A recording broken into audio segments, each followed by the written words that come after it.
여태껏 제 결혼 생활에 있어서 가장 큰 문제는 염치를 모르는 신우 하나뿐이라고 생각했어요. 그런데 그건 저만의 착각이었습니다. 소위들 말하는 시월들을 두고 생각할 것도 없었어요. 진짜 문제는 염치 없는 신우가 아니고 제 옆에 있는 남편에게 있었으니 말입니다. 남편과는 2년 정도의 연애 끝에 결혼을 하게 되었습니다. 2년이면 충분히 긴 시간이라고 생각했어요. 그리고 그렇게 길게 만난 만큼 제 배우자인 남편이 어떤 사람인지, 평소에도 어떤 생각을 하고 있는지 눈빛만 봐도 알 정도로 잘 알고 있을 줄 알았는데, 연애할 때는 하나도 몰랐는데 결혼 준비를 하기 시작하면서부터 긴 연애 중에도 본 적 없는 남편의 다른 면모를 하나둘씩 맞닥뜨리게 되었습니다. 제가 연애할 때 알고 있던 남편이 지금의 남편과 같은 사람이 맞는지 생각이 들 정도로 180도 다른 사람이라는 걸 결혼을 하고 나서야 알게 되었네요. 결혼 전, 그러니까 연애를 할 당시에는 평범하고 마냥 좋은 사람이라고 생각했어요. 저도 남편도 그냥 평범한 회사를 다니고 있는 평범한 회사원이었습니다. 조건, 이런 거 따지기에는 둘 중에 누가 더 잘났네, 누가 결혼 잘하는 거네 이런 거 따질 것도 없이 비슷한 상황이었습니다. 마냥 좋은 사람이란 말처럼 연애하는 동안에는 큰 의견 다툼도 없었고 다툰 적도 손에 꼽을 정도로 몇 번 되지 않았습니다. 아마 그게 결혼을 결심하게 된 가장 큰 이유였을 거라 생각해요. 남편도 저랑 비슷한 이유였을 거라 생각했고요. 그렇게 자연스럽게 연애에서 결혼으로 넘어가게 되었습니다. 결혼은 반반 결혼을 하기로 했어요. 청혼 후에 결혼 준비를 시작하면서 남편과 제가 서로 돈을 얼마나 모아놓았는지에 대해서 오픈을 하게 되었습니다. 조건이 비슷했던 것처럼 어느 누가 더 돈을 많이 모았네 소리 나올 것도 없이 비슷한 액수였지요. 굳이 따진다면 제가 400만 원 정도 더 많았어요. 남편이 저보다 4살 연상이다 보니 군대 다녀온 기간을 제외하더라도 사회생활을 저보다 먼저 시작했어요. 그렇다고 무조건 저보다 많은 돈을 모아야 한다 생각했던 적도 없었고 남자니까 결혼할 때 나보다 더 뭐라도 해와야 한다는 생각도 없었습니다. 그래도 남자라고 연애하는 동안 데이트 비용을 계산할 때 더치페이를 하기는 했지만 남편 쪽에서 좀 더 지출을 했었고 그렇게 남들과 같은 평범한 연애를 하고 있다 생각했었지요. 밥값이다, 데이트 비용이다, 선물이다 뭐다 해서 저보다 좀 더 쓴 게 있었으니 모자란 돈이 3천, 4천 정도였다면 이야기가 달랐겠지만 제가 400만 원 더 가지고 있다고 해서 그걸 가지고 잘난 척을 한다던가 유세를 부린다거나 할 생각은 추호도 없었습니다. 그런데 남편은 자기가 모아놓은 돈이 좀 더 적다는 부분에서 조금 부담을 느끼기 시작했나 봐요. 오죽하면 그걸 가지고 저한테 미안하다고 사과까지 해왔으니 말이지요. 저는 아무래도 상관없다, 액수차가 큰 것도 아닌데 그럴 수도 있는 거 아니냐 하고 몇 번이나 말을 했지만 남편 귀에는 들어오질 않았던 것 같아요. 어떻게 보면 염치가 있다고 하겠지만 사실 그 이후부터 결혼식장에 들어갈 때까지 이 얼마 안 되는 돈 때문에 고생을 좀 하게 되었어요. 결혼 준비 시작부터 본식 날까지 7개월 정도의 기간이 걸렸는데 결혼식장에 신부 입장하는 그 순간까지 둘이 만나면서 나오는 비용에 대해 칼같이 계산을 하기 시작했습니다. 앞서 말씀드린 대로 남편이 연애하던 시기에는 더치페이를 하긴 했지만 조금이나마 더 비용을 부담하려고 했었어요. 그런데 이제 와서 정확하게 계산하는 게 서운하다, 뭐 그런 이야기를 하려는 게 아닙니다.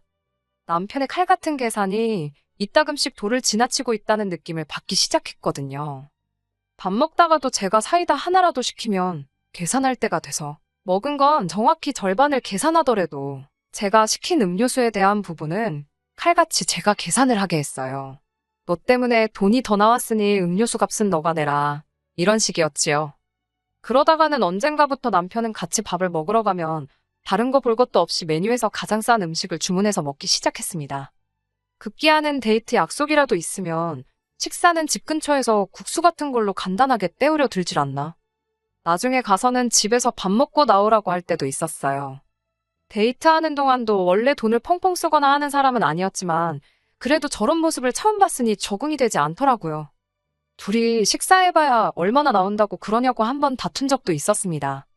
당시 남편은 그게 자격지심이라는 걸 인정하지 않으면서도 계속 결혼할 때 저보다 돈을 덜 가지고 오는 게 마음에 걸려서 그러는 거라는 대답만 계속했지요. 막상 저는 아무 신경도 안 쓰는데 자기가 괜히 찔려서 그러는 게 자격지심 아니겠나요?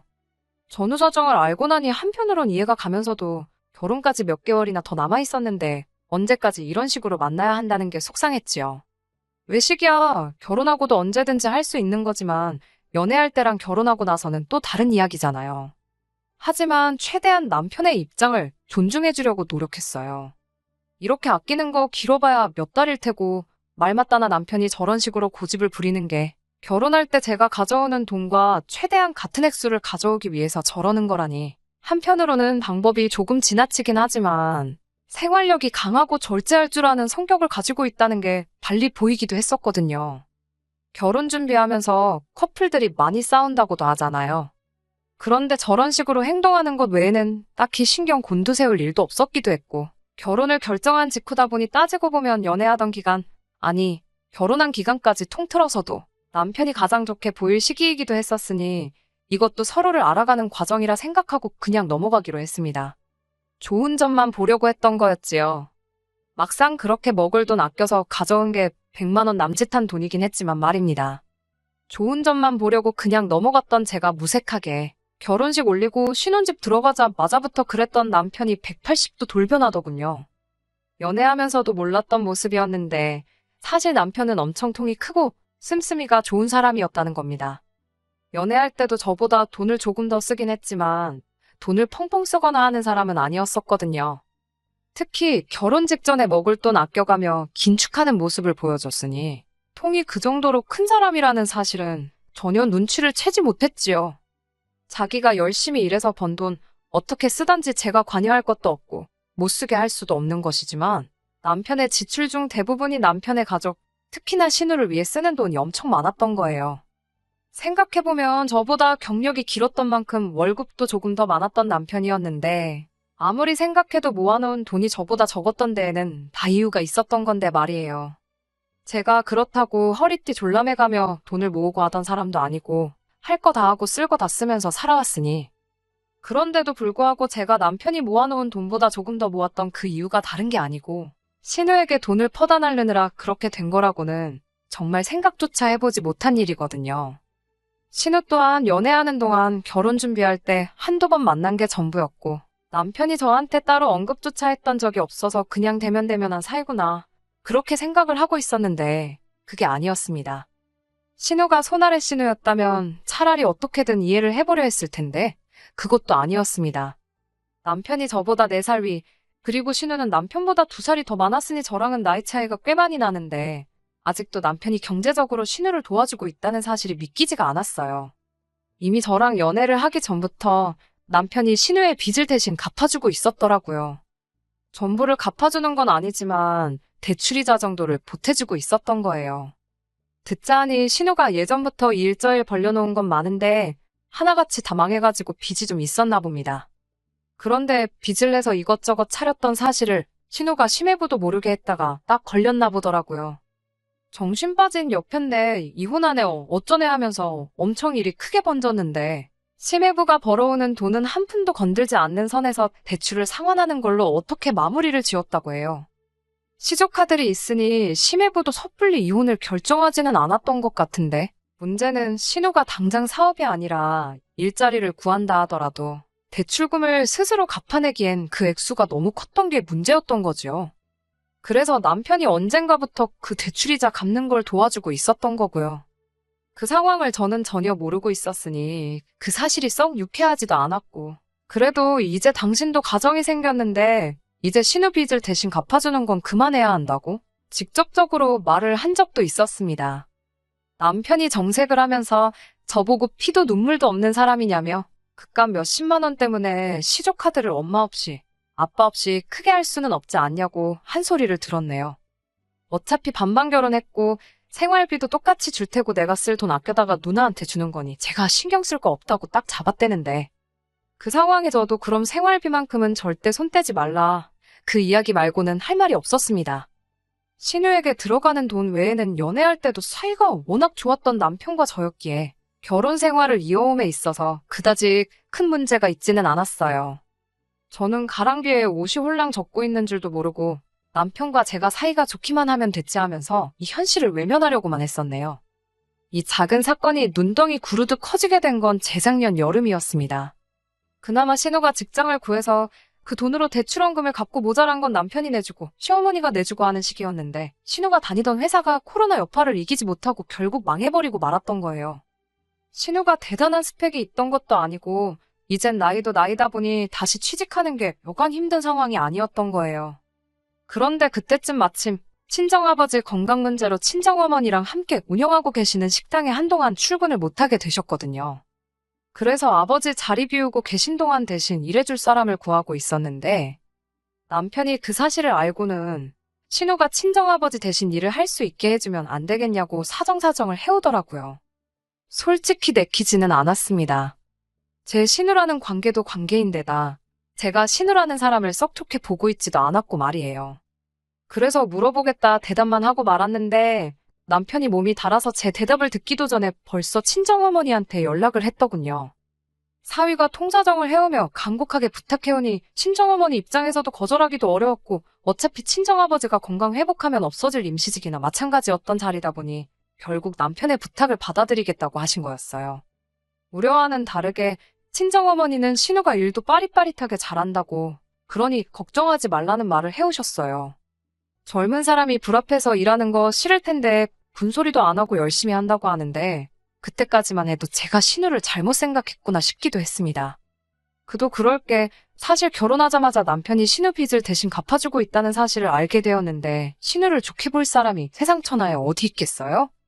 그래서 신우하고는 결혼 생활을 이어온 내내 가깝게 지낸 적이 없었고요. 어쨌든 우려와는 다르게 열심히 일을 한다니 저도 한편으로는 안심이었어요.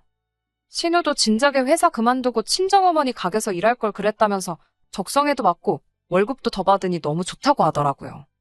신우라는 특성상 친정어머니도 생각보다 인건비에 조금 더 쳐주던 게 있던 것 같은데 이러나 저러나 어머니 말에 의하면 신우가 아버지 빈자리를 아주 제대로 채워주고 있다고 하시고 얼마 더 주는 돈이 어차피 제 돈도 아니고 하니 아깝거나 그러진 않았네요. 그런데 열심히 한다던 신우가 그런 시커먼 속내를 가지고 있을 거라고는 생각도 못했습니다. 지난 겨울에 일 잘하고 있던 신우가 난데없이 오늘부로 그만하겠다 가게를 나오지 않았고 그렇게 한 달도 채 지나지 않아서 친정부모님 식당 근처에다가 똑같은 가게를 차렸거든요. 간판에 상호명까지 비슷하게 해놓았더라고요. 애초에 신우가 주방 불 앞에서 땀 흘리며 열심히 일했던 이유가 따로 있던 거였어요. 친정부모님 메뉴 비법을 알아낼 생각이었던 거예요. 가족이라는 특성도 있고 워낙 열심히 한 데다가 일하는 동안 친정어머니한테 신뢰도 많이 쌓아놨던지라 친정어머니가 육수랑 양념장 만드는 법을 신우한테 알려줬나 봐요. 가게 비법인데 그걸 뭐 맘대로 알려주냐 하실 분들도 계실 테지만 신우가 일하면서 언젠가 자기 가게를 갖고 싶다는 소리를 밥 먹듯이 하기도 했고 친정어머니 또한 비법이라고 꽁꽁 숨길 게 아니고 아버지 건강이 나아지면서 다시 가게에 나오실 수 있게 되시면 열심히 한 신우를 위해 기꺼이 알려줄 용의가 있었다고 해요. 그러니 친정어머니가 상심이 많이 크셨지요. 가만히 있어도 알려줄 비법이었는데 이렇게 뒤통수를 치고 길 건너에 가게를 열어버렸으니 말입니다. 심지어 처음엔 신우가 가게를 열었는지조차 모르고 있었어요. 단골 손님 중에 한 분이 이호점을 내도 어떻게 이렇게 가까운 곳에 내냐는 말을 해줘서 신우네 가게가 오픈을 하고 나서야 알게 되었던 거지요. 그 사실만 가지고도 신우가 용서가 안 되는데 글쎄 오는 손님들마다 신우가 한다는 소리가 아주 가관이었습니다. 친정부모님 가게는 곧 문을 닫을 계획이니 앞으로 여기로 오시면 된다는 있지도 않은 소리라든지 친정부모님 가게가 오래된 가게라 그런지 주방 위생 상태도 엉망이다 하는 험담까지 서슴지 않고 나오는 대로 짓거렸나 보더라고요. 이 사실을 알고 나니 저도 가만히 있을 생각은 없었습니다. 신우한테 쳐들어가기 전에 남편은 이 상황을 어떻게 생각하는지부터 알아야겠다 싶어서 남편 퇴근할 때까지 기다렸습니다. 남편한테 이 모든 걸 다 알고 있던 거냐 따지니 남편이 저한테 큰 소리를 치면서 적반하장으로 나오더군요. 당장 저한테 사과를 해도 모자랄 판일 텐데 저한테 변명조차 하지 않고 어린 반푼도 없는 소리만 쏟아내더군요. 네가 진짜 딸이면 장인장모 설득해서 하루라도 빨리 가게 문 닫게 하는 게 효도하는 거고 도와주는 거란 말을 하더군요. 장인장모 노후도 다 돼 있는데 벌만큼 번 거 아니냐? 장인이 저렇게 건강 안 좋아져서 가게도 못 나오는데 그 돈 더 벌어서 어디다 쓰려고 꾸역꾸역 가게를 돌리고 있는 거? 그리고 그걸 그렇게 두는 것도 자식된 입장에서 불효라고 하는 겁니다. 지금이야 신우가 뒤통수 친 것처럼 느껴질 테고 기분 나쁘고 할 테지만 나중 가서는 장인장모도 저도 다 신우한테 고마워할 거라고 하는 겁니다. 그 말이 맞다 치더라도 남편은 이미 신우의 꿍꿍이나 모든 걸 다 알고 있던 게 용서가 되질 않았는데 남편이 이어서 하는 말이 더 충격적이었습니다. 신우 가게 차리는 돈, 거기에 자기가 결혼하고 나서부터 모아놓은 돈도 시부모 은퇴 자금도 다 들어갔다는 거예요. 그러니 저도 두 발 벗고 나서서 친정부모님이 이참에 가게 문 닫게 설득 좀 하라고 하는 겁니다. 괜히 같은 음식 파는데 괜히 두 집이 있으면 수입이 반밖에 되지 않겠느냐며 빨리 우리도 투자금 회수하고 그러려면 제가 하루라도 더 빠르게 움직여야 한다는 소리를 하더군요. 연애하는 동안에 보여준 계산 확실한 모습은 온데간데 없고 그저 자기 가족들 잘 되기 위해서라면 처가가 어떻게 돼도 상관이 없다는 모습을 보여주니 오만정이 다 떨어지더군요. 남편 돈이 얼마나 들어갔던 간에 어차피 반반 결혼했고 결혼 후에도 서로 벌어온 돈 관리는 각자 알아서 하고 있었으니 그냥 이대로 갈라서 버리자고 이혼하자고 했습니다. 남편은 거기서도 악다구니를 쓰더군요. 저보고 착각을 해도 아주 단단히 하고 있다고. 시설도 훨씬 좋고 깔끔한 신우가게가 바로 길 건너에서 똑같은 음식을 파는데 상식적으로 누가 더 잘 되겠냐면서 말입니다. 자신감 넘치는 남편을 뒤로하고 저희는 정식으로 이혼 절차를 밟게 되었습니다. 애초에 신우빚 대신 갚아주고 있다는 사실을 알았을 때 확실히 짚고 넘어갔어야 했을 걸 아는 후회가 몰려오더라고요. 그 액수가 몇십만 원에 불과하고 생활비 제대로 주고 각자 번 돈 알아서 관리하는데 뭐가 문제겠냐며 넘어갈 게 아니고 말이죠. 현재는 숙려기간 중이고 친정아버지가 아직 완전히 괜찮아지신 게 아니라 주말에는 제가 나가서 도와드리고 있고 영업시간도 줄어드는 상태예요. 신우 가게는 장사가 잘 되는 듯 싶고 그만큼 저희 부모님 가게는 손님이 줄었지요. 친정어머니는 손님이 많이 줄었으니 회사 일 때문에도 힘들 텐데 제가 굳이 와서 도와줄 필요 없다고 하시는데 후회가 남는 결혼 생활도 생활이지만 어떻게든 저 인간만도 못한 자식들한테 한 방 먹여주고 싶은 생각뿐이네요. 1년 반 만에 다시 찾아뵙게 되었습니다. 신우가 친정부모님 비법 빼돌려서 길 건너에 가게 차린 사연 보냈던 쓰니입니다. 이렇게 다시 사연을 보내게 된 이유는 결론부터 말씀드리자면 좋은 소식 전해드리려고 이렇게 후기를 보내게 되었습니다. 가게 손님도 줄어들어 혼자서도 운영이 된다고 하셔서 저도 언젠가부터 주말에 도와드리러 가지 않게 되었어요. 남편과 신우한테 복수하는 상상도 하긴 했는데 워낙 제3도 바쁘기도 해서 그냥 넘어가게 되더라고요. 아무튼 그러던 와중에 2달 정도 지나고 나서 친정어머니한테서 연락이 왔어요. 아무래도 주말에 나오던 거 다시 나와줘야겠다고 하셨습니다. 제가 속상할까봐 친정어머니도 더 이상 저한테 가게 이야기를 하지 않으셨는데 무슨 일인가 해서 퇴근하고 가게에 들렀었어요. 얼마 전까지 텅텅 비어버린 가게였던 모습이 무색하게 예전만큼, 아니 예전보다 더 바쁜 것처럼 가게가 분주하게 돌아가고 있었습니다. 장사 끝나고 나서야 이게 어떻게 된 거냐고 친정어머니한테 물어봤더니 일단 처음에는 단골 손님들이 다시 돌아오기 시작했다고 하더라고요. 같은 음식인데도 불구하고 거기서 먹는 거랑 차이가 있는 것 같다고요. 자세한 내막을 알고 나니 왜 그렇게 된 건지 딱 알겠더군요. 친정부모님 가게가 뭐 방송에 소개되고 타지에서 사람들이 찾아와 먹고 하는 그런 대박집은 아니었어요. 그냥 동네에 어딜 가나 있을 법한 오래된 맛집이었지요. 일단 매번 오시는 손님들은 친정부모님 손맛도 손맛이지만 가게에서 느껴지는 가족 같은 분위기가 좋아서 오시는 분들도 많았거든요. 그런데 신혼의 가게는 그런 걸 못했던 것 같아요. 음식 비법도 비법이지만 동네에서 장사하면서 동네 사람들하고 좋은 관계를 맺으며 장사하는 비법도 있었을 텐데 신혼은 음식 비법만 훔쳐가고 영업하는 비법은 훔쳐가지 못했던 거죠. 거기에 단골 손님들이 돌아오면서 신우가 곧 닫을 가게다, 위생 상태가 더러운 가게다 하는 게 다 거짓말이었다는 사실을 많은 사람들이 알게 되었습니다. 그러면서 신우가 비법을 훔쳐다가 길 건너에 가게를 차린 파렴치한 행동을 했다는 것까지 다 알게 되었지요. 거기에 그 소문이 소문을 타고 온 동네방네 퍼지게 되었고 급기야는 근처에 있는 다른 동네까지 퍼지게 되었다는 거예요. 그런데 또 다른 동네 사람들한테는 이 신우의 막장짓거리가 오히려 홍보 효과가 돼버린 거예요. 얼마나 맛있으면 신우가 비법을 훔쳐다가 가게를 차릴 정도냐, 이런 식으로 아예 친정부모님 가게를 와보지 않은 손님들의 호기심까지 자극해버린 거였지요. 아무튼 그 소문 덕분에 신우네 가게도 잠시나마 인산인해를 이루긴 했던 것 같아요. 멀리서 찾아온 손님들은 많은데 친정부모님 가게가 규모가 그렇게 크지도 않으니 기다리기 싫어하는 사람들은 다 신우네 가게로 몰렸다고 하더라고요. 그런데 그런 손님들이 신우네 가게만 다녀간 게 아니라 나름 어디가 진짜 맛집인지 가려보겠다며 결국엔 두 군데를 다 오며가며 하다. 그 수많은 손님 중 대부분이 신우네 가게가 아니라 친정부모님 가게를 선택하기 시작되었던 거죠. 그러다 또 그게 입소문을 타고 그래서 신우가 비법 훔쳐 가게 차린 파렴치한 행동이 오히려 전화위복이 되어서 이제는 입소문을 타고 타 지역에서도 손님들이 찾아와 줄을 서서 먹을 정도의 대박집이 되어버린 겁니다. 여기서 끝이 아니에요. 동네 손님은 물론이고 타 지역에서 오는 손님들마저 다 빼앗겨버린 신우네 가게는 점점 더 자금 사정이 안 좋아지기 시작해 얼마 전에 문을 닫게 되었다는 겁니다. 제가 오늘 이 자리에 이렇게 후기를 보내게 된 이유도 오늘이 신우네 가게가 망해 없어진 날이기도 하거든요.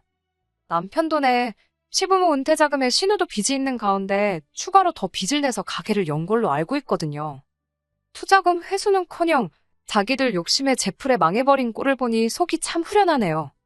이젠 자기 가족들 빚이 더 늘어났을 텐데 갚아줘야 할 가족들 빚이 더 많아진 남편이 배 아파 뒤집어지는 꼴을 생각하니 당분간은 안 먹어도 배가 부르고 두 다리 뻗고 잠도 잘 잘 수 있을 것 같네요.